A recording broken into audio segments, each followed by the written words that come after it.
Today you get the bookshelf backdrop because we're doing some tear ups and repairs in the podcast space. So until we get all that set up, then you guys get this one. I do get some complaints on occasion when I do this though with the bookshelf as a backdrop because you bookworms, you zoom in on these things and you go shopping, and then your spouses talk to me and say, all of our Christmas shopping money is gone because my husband or wife spent it on books that they saw in your videos. So listen, you got to practice some self-control, guys. I'm sorry, nothing I can do about it. On a serious note, let's get into Psalm 146.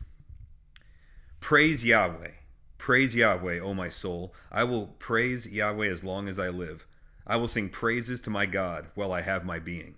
Put not your trust in princes, in a son of man, in whom there is no salvation. When his breath departs, he returns to the earth. On that very day his plans perish.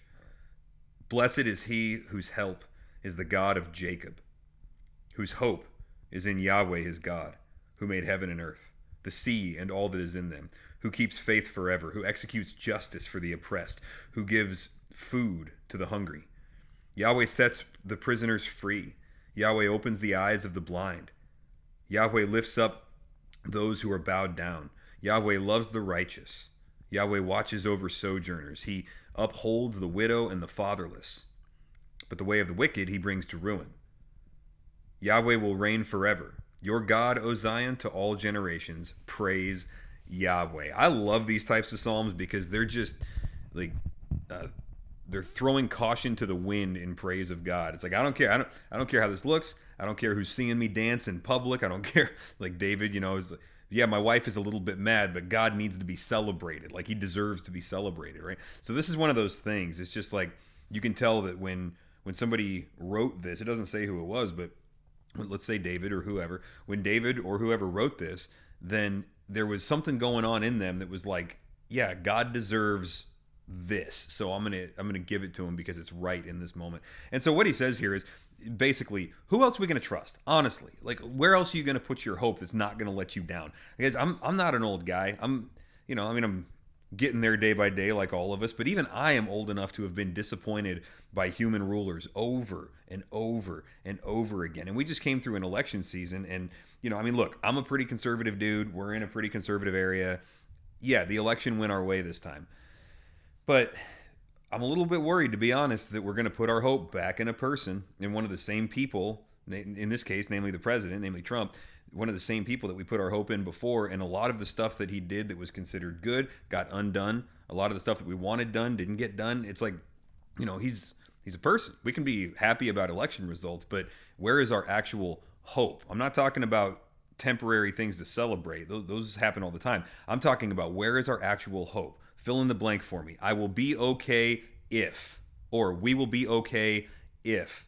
And if the answer to that includes the name of a human, we're setting our sights too low, and we're setting our hope on somebody that cannot deliver.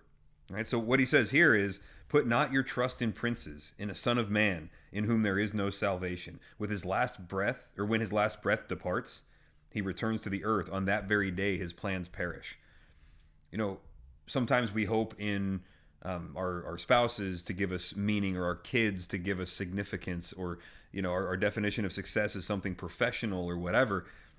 But all of these things are temporary, and all of these people, they can't help us past their last breath. They can maybe leave us gifts that we can carry on, but even then, it's still our responsibility. They're not helping us anymore. They've done their time and put in their contribution. So humanity is not bad. Humanity is just a bad God, right? And he says, don't trust those things. Verse 8, Yahweh opens up the eyes of the blind. Where else are you going to go to get real, actual knowledge and wisdom? You can get a lot of it from various places, but everything that people say that accords with wisdom is something that God had already said, and you can find the same thing in the Bible. So thankfully, he uses a lot of human distribution methods for his wisdom, so there's a lot of wisdom to be found out there, but really it all just comes from him. That's Proverbs 8, right? Yahweh lifts up those who are bowed down. He loves the righteous. You can't say that about very many things in the world, that the structures of the world or the people of the world love righteousness. Usually, that's not where their sights are set. He watches over the sojourners. He upholds the widows and the fatherless. In other words, the helpless. Okay, now verse 10, where he winds up, Yahweh will reign forever. Your God, O Zion, to all generations. So that can't be said of anybody else either. So any other person you trust in, right? Some trust in horses and some in chariots, but we will boast in the name of the Lord our God. What is that? Psalm 20. And all of those other things that we trust, they have their place and they may be good in their place, but none of them can claim to reign forever to all generations. So that since that description belongs uniquely to God, then that praise belongs uniquely to God. Let's think about the gospel now. Who else are you going to trust for your salvation, for forgiveness of sins, for eternal life, or as I said before, for helping you half a second after your last breath? Where else are you going to look for that? Well, we have somebody who entered death before us and then rose from the grave and offered to give us the power to do the same thing in his name. And so nobody else can make that offer, and certainly nobody else can follow through on it. And he proved that he can because he resurrected, right? So the risen Christ is our guarantee that we are okay if God is God.